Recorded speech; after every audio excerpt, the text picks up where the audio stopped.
All right. Welcome everybody. It's Miss Reynolds again. While going over the test, I saw a little bit of things that I would like to address. A lot of y'all are doing really good. I had a couple of hundreds, and a lot of y'all, I can tell, aren't getting the big points. So I want everybody to understand the big picture because we're going to be using this throughout all of science. Believe it or not. So one of the things that you learned is that the rock cycle never ends. It's over and over and over again. Everything is recycled on Earth. It stays on the Earth and it is recycled over and over and over again. You learned about the water cycle, about how water is cycled through and over again. And now you know that rocks, minerals, metals, everything is found in rocks is recycled over and over again. All right, so just so you know, everything in science is connected. And the more you understand these major concepts, the better you're going to be at science overall. So let's just go over this stuff. Major concepts for minerals and rocks. Minerals are important crystallized formation that develop in rocks, and it takes them millions and millions of years to develop, right?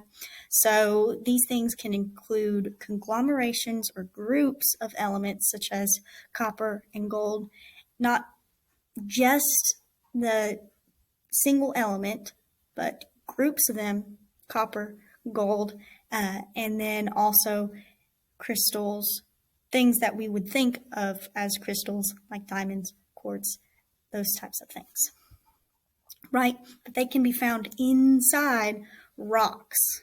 That's why we learned about the rock cycle, is because the minerals are found in the rocks, okay?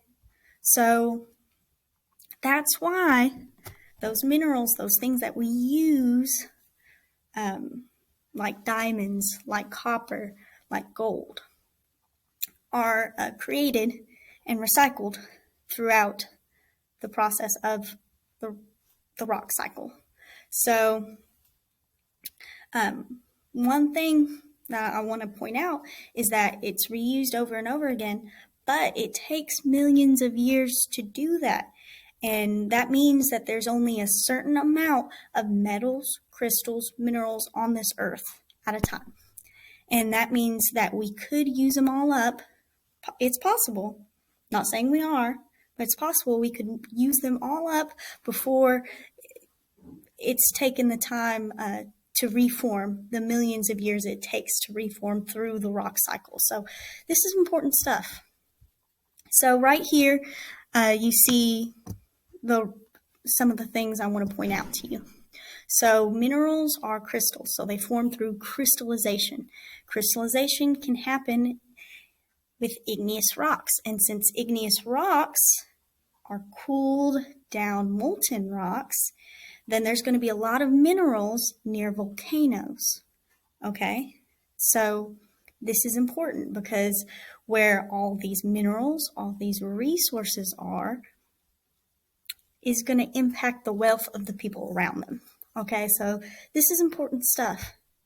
So why did we learn about weathering and sedimentary rocks? Well, weathering breaks apart those rocks that have minerals in them, and erosion takes those. So erosion is the movement of those minerals and rocks somewhere else. So that means that wherever they're deposited, which is usually near the base of rivers, they're going to have really rich soil that can grow things, kind of like near the Mississippi. We have a lot of rice fields. We have a lot of rich soil, and that's important, right? So, and yes, those minerals and those sediments, because it's sedimentary rocks, can be made into rocks over time. All right, so now you might ask, then what about metamorphic rocks? Why did we learn about that? Why did we learn about heat and pressure with metamorphic rocks? Okay, so the metamorphic rocks, they get pushed further down underneath the Earth's surface where there's a lot of heat and pressure, right? So the pressure is what all is above the rock, and the heat comes from the geothermal energy within the earth.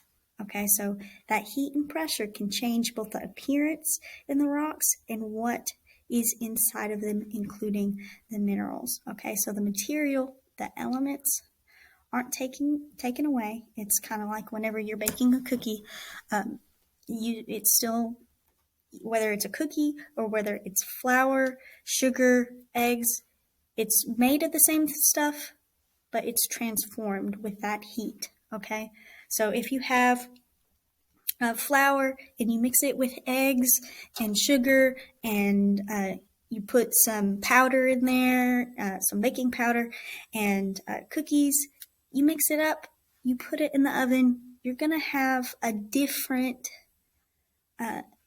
usable item, kind of like these minerals and rocks that are put under that heat and pressure. It changes them, and in some ways it makes them useful to us sometimes. Not all the time. Sometimes it turns into a different type of mineral that may not be what we value, but sometimes it turns into valuable things like marble, rubies, garnets. All of these things would not be available to us if it weren't for the heat and pressure manipulating the minerals and changing them into something that we need. Okay, so what now?